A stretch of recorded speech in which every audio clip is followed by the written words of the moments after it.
제가 최근에 감명 깊게 읽은 책이 두 권 있는데요. 먼저 첫 번째는 우리는 언제나 다시 만나라는 동화책입니다. 아이가 있으니까 아이에게 이렇게 읽어주다가 이런 동화책도 보게 됩니다. 친한 전도사님 가정으로부터 선물을 받아서 아들에게 읽어주다가 보게 된 책인데, 글이 얼마 없고 일단 그림이 많아요. 그래서 보기가 참 쉽습니다. 아이가 성장해가면서 점차 독립해가는, 엄마로부터 독립해가는 것에 대한 내용을 엄마가 이제 편지 형식으로 쓴 내용인데, 살짝만 읽어드리도록 하겠습니다.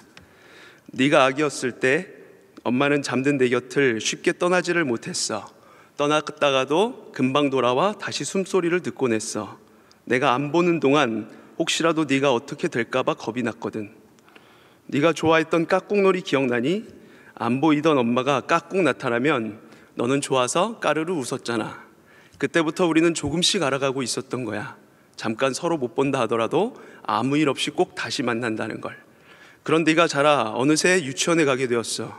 첫째, 둘째 날은 씩씩하게 유치원 버스에 올라타던 네가 셋째 날부터 유치원에 안 가겠다고 떼를 썼어. 버스 앞에서 엄마 옷을 붙잡고 눈물을 펑펑 쏟기도 했지. 다시는 엄마를 못 볼 것처럼 말이야.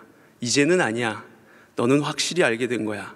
아무리 오랫동안 떨어져 있다 해도 우리는 언제나 다시 만난다는 걸. 네. 그 후엔 아이가 장성에서 캠프 갔을 때 아이 없는 어떤 텅 빈 공간에서 기다리는 엄마의 마음을 표현한 내용이 이렇게 이어서 나오게 됩니다.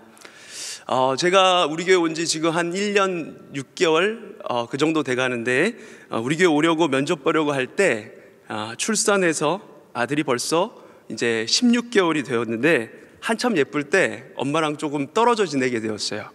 아내가 이제 육아휴직을 마치고 회사에 복직을 했거든요. 아내는 저보다 조금 더 일찍 아침에 출근을 하기 위해서 일찍 나가고, 제가 7시 반에 아들을 데리고 어린이집에 맡긴 후에 출근을 하게 됩니다. 어린이집에서는 잘 논다는데, 신기하게 어린이집 앞에만 이렇게 데리고 가면 그 앞에서부터 엄청 울기 시작합니다. 그래서 아이를 맡기고 출근하는 그 발걸음이 참 무겁고 계속 아들 생각이 나고는 합니다. 종일반에 가게 된 첫날 저녁에 퇴근하고 집에 돌아와서 하루 종일 엄마 아빠를 기다리면서 고단했을 아들에게 자기 전에 이렇게 이야기를 해줬어요. 주은아, 아무리 오랫동안 떨어져 있다 해도 우리는 언제나 저녁에 다시 만나. 네, 여러분, 아들을 키우다 보니까 어린이집에 보내게 되고, 그러면서 그리고 이 책과 같은 책들을 읽게 되면서 기다려주는 사랑, 인내하는 사랑, 하나님 아버지의 사랑을 이렇게 조금이나마 이렇게 알게 되어가는 것 같습니다. 물론 자녀인 우리를 향한 하나님 아버지의 사랑은 그보다 더 훨씬 크고 놀랍겠지만 말이죠. 오늘 본문은 그 하나님 아버지의 사랑이 다른 어떤 성경보다도 더 잘 나타나 있는 본문입니다. 탕자의 비유라고 익히 알려진 너무나도 유명한 말씀인데요, 오늘은 시간상 뒷부분만 말씀을 읽었어요. 그렇지만 여러분들이 굳이 길게 설명드리지 않아도 이미 다 알고 계시는 내용일 거라 생각합니다. 이 이야기에 가장 먼저 등장하는 인물은 둘째 아들입니다. 12절에 이렇게 나와 있죠. 그 둘째가 아버지에게 말하되 아버지여, 재산 중에서 내게 돌아올 분깃을 내게 주소서 하는지라. 아버지가 그 살림을 각각 나눠 주었더니, 살아계신 아버지에게 유산을 청구해서 받아내는 것은 매우 이례적인 것이고 아주 못된 일입니다. 당시 유대법에는 유언서가 한 번 작성되면 유언을 쓴 사람이 죽기 전이라고 할지라도 그것의 내용을 고칠 수 없도록 공증하는 그런 어떤 행정 절차가 있었습니다. 그런데 둘째 아들이 아버지가 돌아가실 때까지 기다릴 수 없으니까 아버지에게 그 절차를 미리 해달라고 하는 거예요. 그렇게 되면 변경이 불가능하기 때문에 아버지의 생사와는 상관없이 자신의 몫을 요구할 수 있기 때문이었던 것입니다. 그러니까 아버지가 죽든 살든 그건 내 알 바 아니고, 나는 상관없고 나는 아버지 재산이나 달라는 겁니다. 그렇게 확보한 자기 몫을 가지고 아버지의 집을 떠나는 데는 많은 시간이 걸리지 않았습니다. 그리고 그 아들이 아버지의 유산을 다 날려버리는 것도 시간 문제였습니다. 그는 먼 나라로 갔고 거기서 허랑방탕하게 생활하여 재산을 다 날려버리고 말았죠. 설상가상으로 그 나라는 큰 기근이 들어서 경제적인 위기를 맞게 되었고, 무일푼 거지가 된 아들의 주변에는 친구들이 하나둘씩 다 떠나가서 손 벌릴 곳조차 없게 되어버렸습니다. 품꾼이 되어서 돼지 틈에서 쥐염 열매를 먹으며 비참하게 목숨을 연명하던 둘째 아들은 스스로 돌이키게 되죠. 그러면서 혼잣말을 합니다. 17절에 내 아버지에게는 양식이 풍족한 품꾼이 얼마나 많은가, 나는 여기서 줄여 죽는구나. 자기가 마땅한 권리라고 생각했던 것들이 자기 손에서 다 벗어났을 때 비로소 아버지의 은혜를 생각하기 시작한 것입니다. 그는 일어나 아버지께로 가기로 결심했습니다. 아버지께 가서 이렇게 말하겠다라고 다짐을 합니다. 아버지, 내가 하늘과 아버지께 죄를 지었사오니 지금부터는 아버지의 아들이라 일컬음을 감당하지 못하겠나이다. 나를 품꾼의 하나로 보소서. 품꾼으로라도 그 곁으로 돌아가겠다는 것이죠. 집 나가고 몇 년의 세월이 흘렀을까요? 거지 행색을 하고 집으로 걸어 들어오는 아들을 멀리서 알아본 것은 다름 아닌 아버지였습니다. 아버지는 아마도 아들이 집을 나간 그날부터 아들이 돌아오기를 기다리면서 매일 그렇게 동구 밖에 서서 하염없이 기다렸을 것입니다. 그렇지 않고서야 어떻게 그렇게 늙은 아버지가 멀리 있는 아들을, 멀리 저렇게 오고 있는 아들을 먼저 보고서 달려가서 그를 안고 입을 맞출 수가 있었겠습니까? 이어서 둘째 아들은 아버지에게 말했습니다. 21절 말씀에 아버지, 내가 하늘과 아버지께 죄를 지었사오니 지금부터는 아버지의 아들이라 일컬음을 감당하지 못하겠나이다. 그런데 이 말을 들은 아버지의 반응이 어땠나요? 아버지는 아들의 말을 거의 무시하는 것과 같이 종들에게 아들을 위해서 가장 좋은 옷을 내어다가 입히고 손에 가락지를 끼우고 발에 신을 신기고 살찐 송아지를 끌어다가 먹고 즐기자고 합니다. 아들을 품꾼 중에 하나가 원래의 아들의 지위로 되돌려 놓는 것입니다. 얘야, 너는 언제나 내 아들이었단다. 한 번도 내 가슴 속에서 내가 아들이 아니었던 적이 없단다. 둘째 아들은 인생의 그 어느 순간보다도 놀라운 아버지의 은혜를 가슴 깊이 경험합니다. 여기까지가 우리가 잘 아는 이야기인데 우리가 간과하고 지나가기 쉬운 한 명의 아들이 더 나옵니다. 바로 맏아들입니다. 하루는 큰아들이 하루 종일 들에서 일하다가 집에 돌아왔습니다. 명절도 아닌데 집안 분위기가 뭔가 다른 겁니다. 뭔가 이상합니다. 알고 보니까 그 집을 나갔던 그 동생이 돌아왔다고 온 집안이 떠들썩하게 잔치를 벌이고 있는 겁니다. 아버지는 너무 기분이 좋아서 정신이 없었는지 동네 사람들은 다 초청하고 오셔서 드시라고 이렇게 하면서 큰아들에게는 그만 연락하는 것을 잊어버렸던 것 같아요. 큰아들은 화가 났습니다. 그래서 집에 들어가지 않으려고 버티고 서 있습니다. 그 소식을 듣고 아버지가 황급하게 달려 나옵니다. 예, 큰애야, 내가 그만 큰 실수를 했구나. 그렇지만 죽은 줄 알았던 너의 동생이 아니냐. 그래도 이렇게 살아 돌아왔으니 우리가 함께 기뻐해야 되지 않겠니? 아버지는 큰 아들을 달래고 있지만 큰 아들의 분은 쉽사리 풀리지가 않습니다. 도리어 이런 아버지의 처사에 대해서 불평과 불만을 늘어놓습니다. 여러분, 어떻게 생각하시나요? 우리에겐 차라리 밖에서 화를 내면서 집에 들어오지 않고 버티고 서 있는 그 큰아들이 훨씬 더 친숙하게, 친근하게 느껴집니다. 생각해 보세요. 아무리 동생이라지만 얼마나 못된 녀석입니까? 아직도 시퍼렇게 살아있는 아버지에게 유산을 요구했어요. 그리고 아무리 철딱서니가 없어도 그렇지 그 유산을 가지고 가게 해달라고 하는, 어떻게 그런 요구를 아버지 앞에, 살아계신 아버지 앞에서 할 수가 있습니까? 형이 생각할 때 동생은 도저히 용서할 수 없는 그런 못된 녀석인 거예요. 방탕하게 살다가 가지고 간 재산 그마저도 싹 다 탕진해버리고 이제 오갈 데가 없으니까 어쩔 수 없이 기어들어온 겁니다. 얼마나 뻔뻔합니까? 그런 동생을 어떻게 사랑할 수가 있으며 어떻게 용납할 수가 있겠습니까?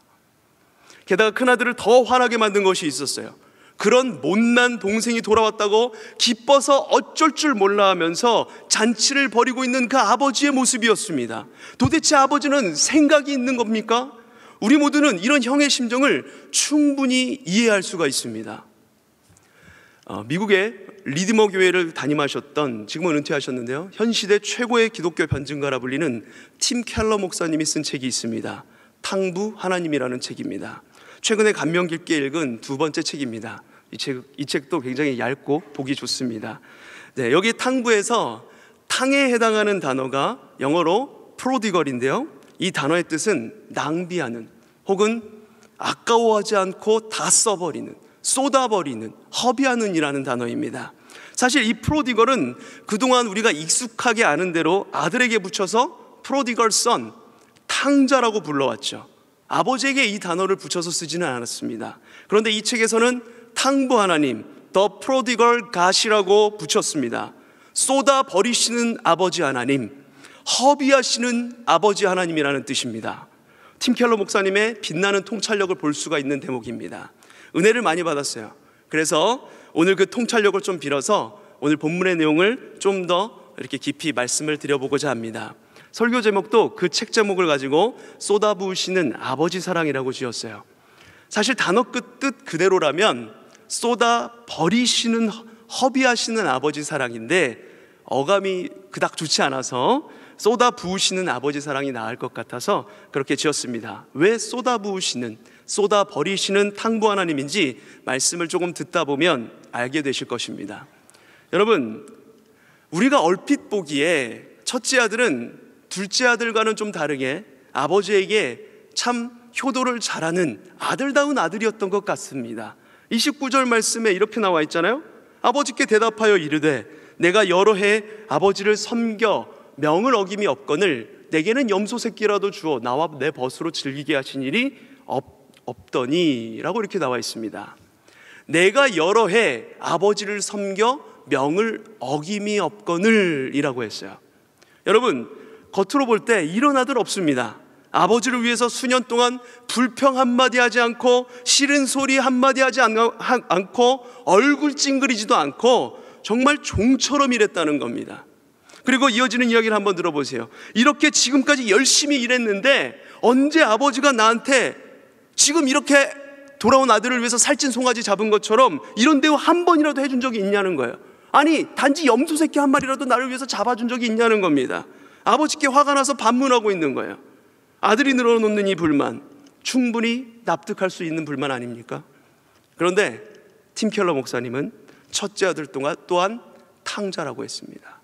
둘째 아들은 집을 나간 탕자, 첫째 아들은 집을 안 나간 탕자, 다 탕자라는 겁니다. 재미있는 표현이죠? 그러면 어떤 의미에서 첫째 아들이 탕자일까요? 첫째 아들은 단지 지금 집을 나가지 않은 것뿐이지 아버지의 마음을 전혀 헤아리지도 못하고 오히려 아버지의 마음을 아프게 만들기는 이 둘째 아들과 똑같다는 겁니다. 이렇게 기뻐하는 아버지 앞에서 첫째 아들이 보인 태도가 무엇입니까? 안 들어가겠다는 거예요. 아버지 기뻐하는 모습 나는 싫다는 겁니다. 여러분, 아무리 기분이 나쁘고 따질 것이 있다고 해도 나중에 따져야지. 아버지가 지금 저렇게 막 아들이 돌아왔다고 기뻐 들떠 있는데 거기서 찬물을 쫙 끼얹어 버리는 거, 이거 아들로서 할 일입니까 이게? 이러면 안 되는 거잖아요. 팀 켈러 목사님은 이런 이야기를 합니다. 온 인류는 두 부류의 인간으로 분류될 수 있다고 합니다. 첫째 부류는 누구이겠습니까? 바로 둘째 아들 부류입니다. 둘째 아들을 통해서 나타난 우리 인간의 모습, 바로 하나님을 떠나버린 인간들입니다. 하나님의 통제를 받고 싶지 않은 거예요. 그 잔소리가 싫다는 겁니다. 내 마음대로 한번 살아보고 싶다. 그런 인간의 타락한 모습이 이 둘째 아들을 통해서 나타나고 있는 것입니다. 그런데 또 한 부류의 인간은 첫째 아들을 통해서 볼 수가 있는 것인데 지금 우리가 겉으로 봐서는 아버지를 전혀 떠나 있는 것 같지가 않아요. 너무 착한 아들처럼 보입니다. 아들로서 정말 완벽한 모습을 하고 있는 것 같아요. 그렇지만 여러분, 지금 이 아들은 몸만 있는 겁니다. 그 마음으로는 아버지를 이미 떠나 있습니다. 하나님을 떠난 인간의 또 다른 타락한 모습입니다. 겉으로는 하나님의 말씀을 잘 지키고 있는 것 같은데 그 마음은 완전히 떠나가 있는 겁니다. 사실 이 말씀은 예수님께서 바리새인을 염두에 두고 하신 말씀이었습니다. 보세요. 첫째 아들은 아버지의 마음을 알고 싶은 생각이 추호도 없습니다. 그가 지금 하고 있는 이야기를 가만히 보면 아버지를 섬기는 동안 어떤 마음으로 아버지를 섬겼는지 우리가 엿볼 수 있습니다. 29절에 이렇게 나와 있잖아요. 내가 여러 해 아버지를 섬겨 명을 어김이 없거늘, 이러고 있는 겁니다. 아니, 그동안 아버지를 왜 섬겼는데요? 아들이라서 섬긴 거 아니었나요? 무슨 종처럼 보상을 바라고 상을 바라고 섬긴 게 아니잖아요, 여러분. 보상을 바라고 섬기는 일은, 그 보상을 바라고 섬기는 것은 주종 관계에 있을 때 하는 겁니다. 일꾼들이나 하는 거예요. 일꾼들이나 바라는 것이란 말이죠. 그런데 지금 첫째 아들이 종입니까? 아들이잖아요. 아들의 신분을 가진 자가 자신을 지금 일꾼의 신분으로 격화시키고 있는 거라는 말입니다. 이 말을 들었을 때 아버지의 마음이 얼마나 아팠을까요? 아버지가 헛헛한 마음으로 이렇게 말을 하죠. 야, 내 것이 다 너의 것이 아니냐. 그 짧은 말 속에 아주 가슴 아픈 아버지의 마음이 느껴지지 않으십니까? 전혀 아버지의 마음을 모르고 있는 겁니다.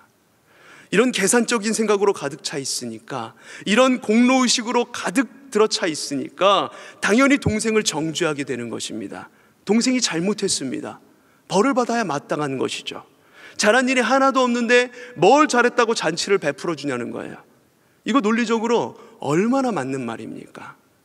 그러나 여러분, 아버지의 마음은 그게 아닙니다. 아버지의 마음은 아들인 것입니다. 한 번 아들이면 여전히 아들인 것입니다. 말을 잘 듣던 잘못 듣던, 일을 잘했던 잘못했던 여전히 아들인 것입니다. 그러기에 그 사랑이 닿지 않아도, 그 사랑을 아들이 몰라준다고 해도 쏟아 부으시는 것입니다. 한없이 쏟아 버리시는 겁니다. 첫째 아들은 이 아버지의 마음을 전혀 헤아리지 못했습니다. 이렇게 집을 나가지 않은 탕자가 하게 되는 생각이 있습니다. 뭔지 아십니까? 자신의 공로를 자꾸 앞세우게 됩니다. 목사님께서 그제 새벽에 말씀하셨듯이 박수 받고 싶은 거예요. 내가 이렇게 예배도 빠지지 않고 잘 나왔는데, 내가 이렇게 성경도 많이 읽었는데, 내가 이렇게 봉사도 열심히 했는데, 내가 이렇게 헌금도 많이 하고 이렇게 남들 앞에서 헌신도 많이 하였는데, 이걸로 박수 받고 인정받고 싶은 겁니다.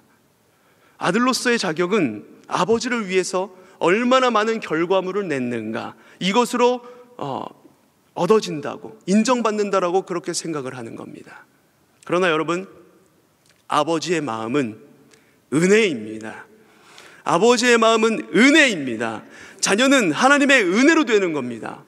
우리 중에 아무도, 그 어느 누구도 거룩하신 하나님의 아들이 될 자격을 가진 사람 단 한 사람도 없습니다.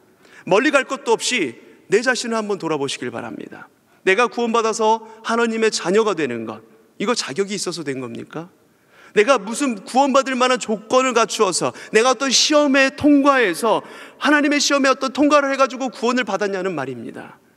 내가 자격이 있어서 구원을 받았다면 우리 예수님이 아니라 모세 율법으로 구원을 받았겠죠. 그럼 너도 나도 바리새인처럼 서로 잘났다라고 자랑했을 겁니다. 그리고 정죄했을 거예요. 이 기준대로 살지 못하는 사람들을 정죄했을 겁니다. 내가 잘해서 받았는데요, 뭘. 이렇게 생각했을 겁니다. 그러나 우리는 하나님의 은혜로 구원받았습니다. 그리고 나를 아들이라고 딸이라고 여겨주시니까 염치 없지만 그 사실을 받아들이는 것입니다. 하나님께서 인간을 구원하실 때는 얼마나 선한가, 얼마나 자격이 있는가, 그걸 가지고 따지지 않고, 그걸로 구원하시지 않고 오직 은혜로 구원하신다.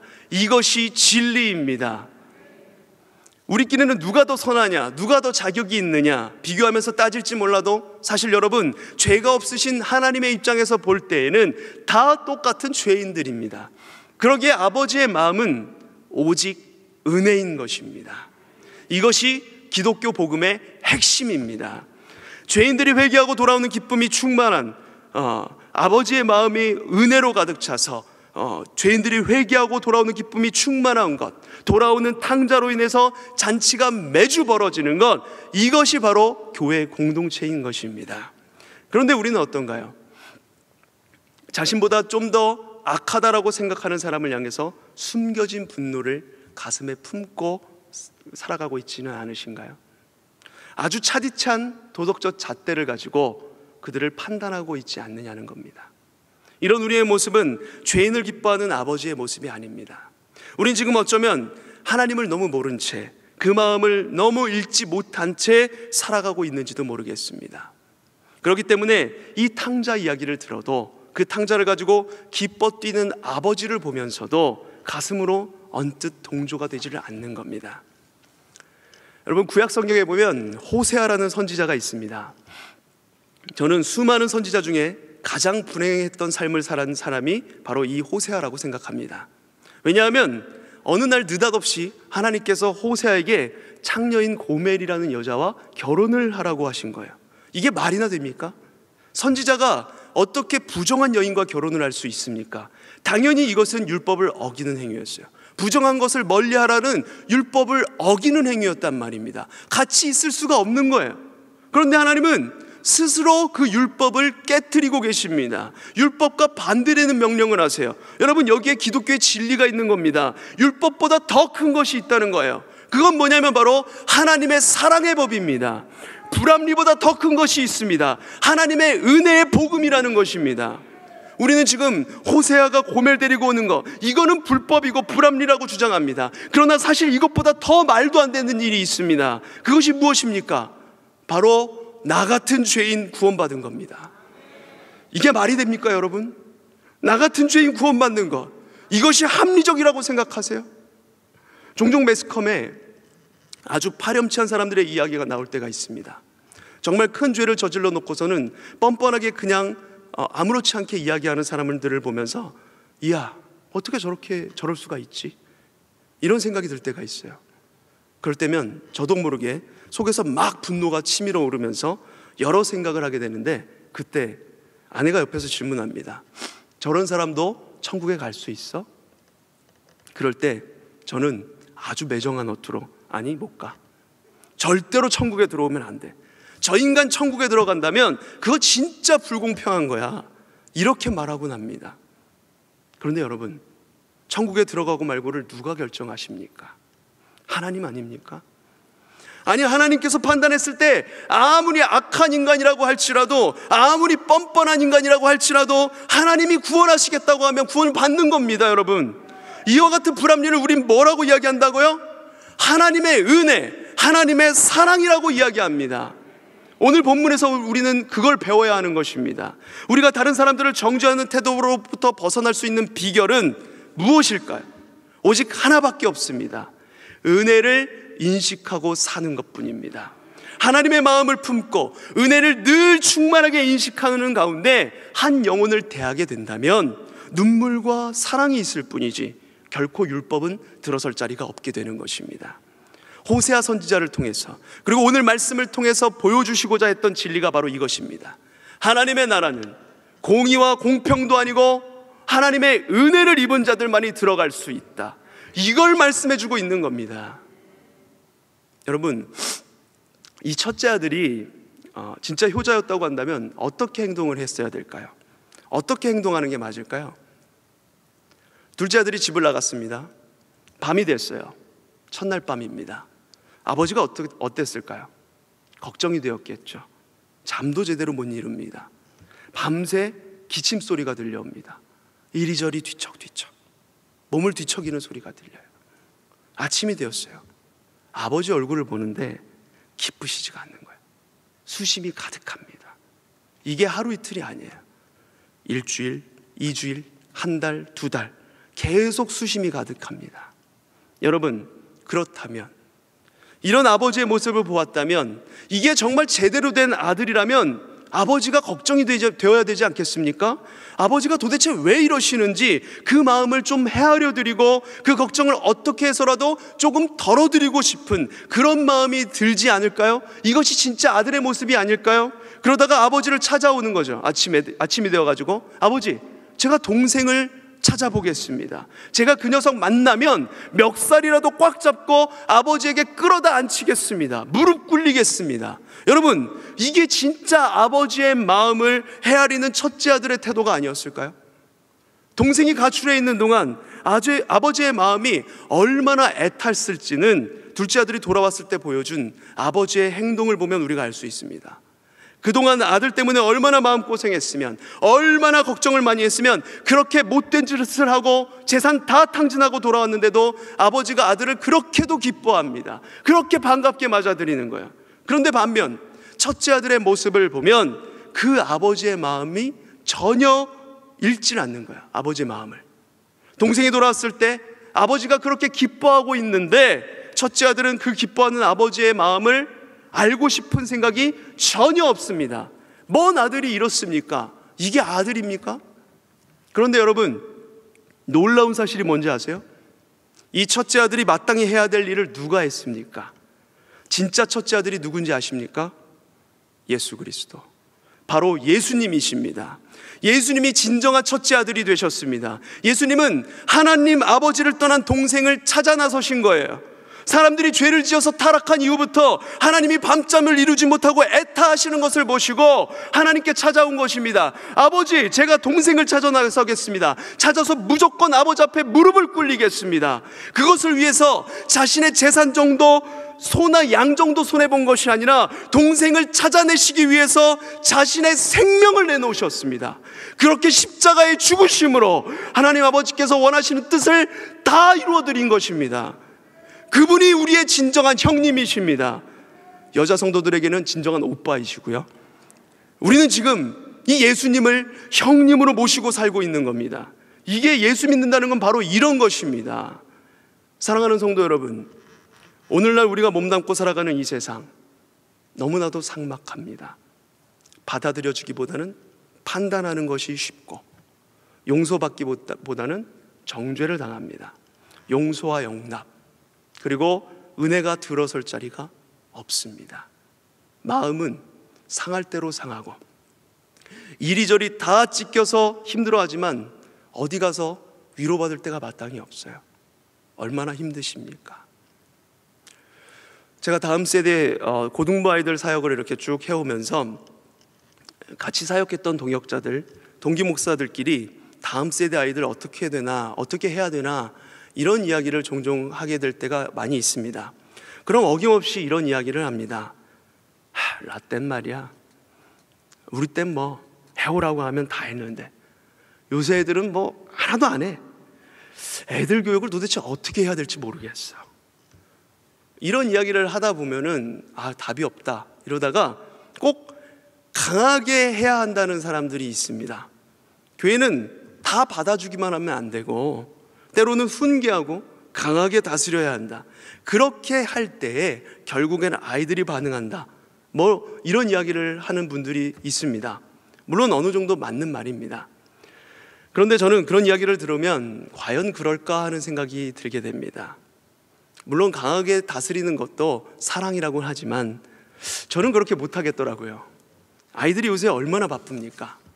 제가 고등학생 때만 해도 학교 공부만 잘하면 대학 간다 이런 시대였는데 요새는 그렇습니까? 학교 가야죠, 학원 가야죠, 수행평가도 잘해야 되죠, 영어도 잘해야 됩니다. 더군다나 요새는 또 코로나 때문에 그마저도 어려우니 알아서 온라인 클래스 들어야 합니다. 실기도 알아서 연습해야 됩니다. 또 청년 되면 학비 벌려고 알바도 해야 되죠, 스펙도 쌓아야 됩니다. 얼마나 할 일이 많습니까? 하루 종일 어깨에 짐이 가득해요. 그런데 거기에다 대고 너 왜 신앙생활 똑바로 안 하냐, 너 그렇게 살면 안 된다, 이것 좀 해라 저것 좀 해라, 짐을 턱턱 얹어주는 거예요. 얼마나 힘들겠습니까? 그런데 잠깐만 생각해 보면 하나님의 은혜로 이 아이들을 바라보면 이 삭막한 세대 가운데 이렇게 어그러지고 또 어그러진 비틀거리는 이 세대 가운데 아이들이 예배를 들으러 나온다는 것 자체가 얼마나 큰 은혜입니까? 제가 고등부 시절을 떠올려 보면 저는 아이들이 했던 것보다 훨씬 못한 사람이었습니다.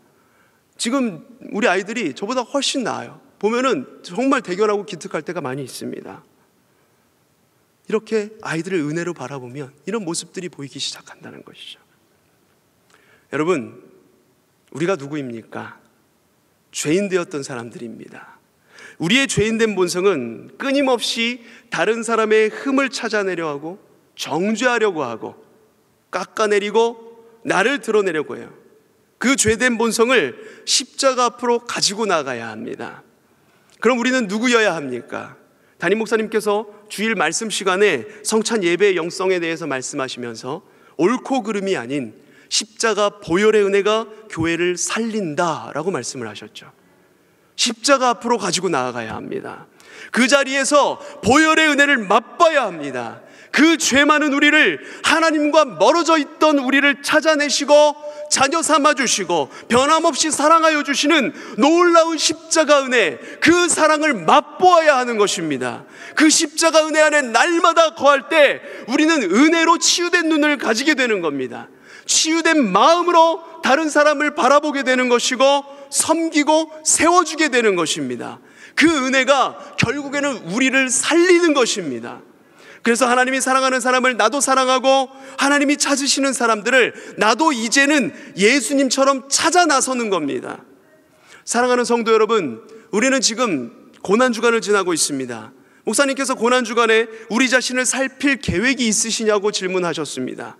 여러분, 고난주간을 지나면서 우리 자신을 얼마나 살피고 계십니까? 기도하며 한 가지 이상씩 다짐하고 계신 것들 있으신가요? 여러분, 이때에 예수 그리스도의 십자가를 깊이 묵상하시길 바랍니다. 우리가 얼마나 큰 은혜를 입은 사람인지, 아직도 얼마나 그 은혜가 필요한 사람인지 깊이 묵상하며 나아가시길 바랍니다. 그 십자가 보혈만이 우리를 사랑하는 사람으로, 은혜를 전하는 사람으로, 하나님이 사랑하는 사람을 찾아 나서는 사람으로 만들어 가는 것입니다.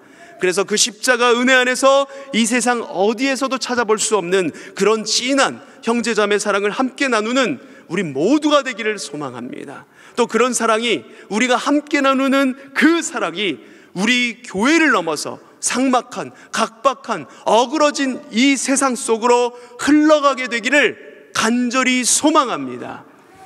우리 시간에 찬양한 곡 하시고 기도하도록 하겠습니다.